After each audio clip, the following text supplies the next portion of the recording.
Series parallel से question नहीं आएगा, ऐसा कभी होता नहीं है भाई, हर साल यहां से क्वेश्चन आता है। सीरीज पैरेलल में इन सर्किट्स में ध्यान देना, जब भी वो बोलेगा आपको इक्विवेलेंट रेजिस्टेंस निकालो, तो इक्विवेलेंट में हमेशा बोलेगा 2 पॉइंट्स बोलेगा, वो सर्किट के अंदर कोई 2 points A B C D कुछ भी, तो रिमेंबर इट कि अपने को ध्यान देना है ए और बी पॉइंट्स।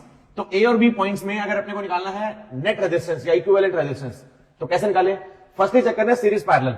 सीरीज तब बोलते हैं जब दो रेजिस्टेंस हो, दोनों का एक एंड प्योरली कनेक्ट हो, इसको बोलते हैं सीरीज। तो दो रेजिस्टेंस हो, उनके दोनों एंड कनेक्ट हो, एक एंड ये रहा, एक एंड ये रहा, दोनों एंड जुड़ जाए तो इसको बोलते हैं पैरेलल। ये सीरीज, ये पैरेलल। सीरीज के लिए formula R is equal to R1 plus R2, जानते हो आप सभी। पैरेलल के लिए फॉर्मूला, पैरेलल में डायरेक्टली दोनों को मल्टीप्लाई, दोनों को प्लस, 1/R लगाने की जरूरत नहीं है। मान लो ये 2 ओम है, ये मान लो 2 ओम है, तो पैरेलल में दोनों को मल्टीप्लाई डिवाइड बाय दोनों को plus, directly we get the answer.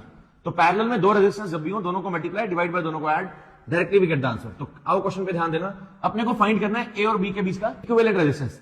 तो जिन 2 पॉइंट से मांगेगा ना, वहां पर एक बैटरी लगा देना, पहले ही बैटरी लगा दो या पहले से 2 वायर्स निकाल दो, तो हमें ध्यान रहेगा कि हमें इन 2 पॉइंट्स के बीच में निकालना है। अब इन दोनों के बीच का इक्विवेलेंट निकालने के लिए सर्किट का एक एंड पकड़ लो, इस एंड से देखो, इस एंड से देखो, इस एंड से चेक करना कहां पर सीरीज बन रहा है। सीरीज तब बनता है जब 2 डिवाइसेस का सिंगल एंड कनेक्ट हो रहा हो, कोई ब्रांच बीच में ना निकले। जैसे यहां से करंट आएगा, वो करंट यहां जाएगा, सेम करंट मिलना चाहिए दोनों को, because current remain same in series. जो हमारे घरों में लड़ियां होती हैं वो सीरीज में होती हैं, current remain same in series. और घरों में जो कनेक्शन है, ये जो डोमेस्टिक कनेक्शन है, जो फैन के कनेक्शन, लाइट्स के connection, these all are in the parallel connection. तो सीरीज में करंट सेम रहता है, यहां से करंट जाएगा आई, सेम करंट आगे पास ऑन होगा, तो वो तभी होगा जब बीच में कोई वायर ना जा रही हो। ऐसे कोई वायर नहीं जानी चाहिए, वायर पास ऑन नहीं होनी चाहिए। तो देखो ये एंड मुझे लग रहा है क्लियरली कनेक्टेड है, देखो one end is purely connected, guarantee these two are in series.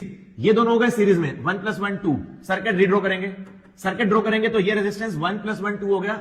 यहां से ये बीच वाला resistance as it is 2 ohm, ये resistance 2 ohm as it is, ये वाला 3 ओम एज इट इज, और जो ये दोनों बने 1 + 1 2, तो यहां पर लगा देंगे 2 ओम का रेजिस्टेंस, जो नया आया हमारा, दैट इज 2 ओम रेजिस्टेंस।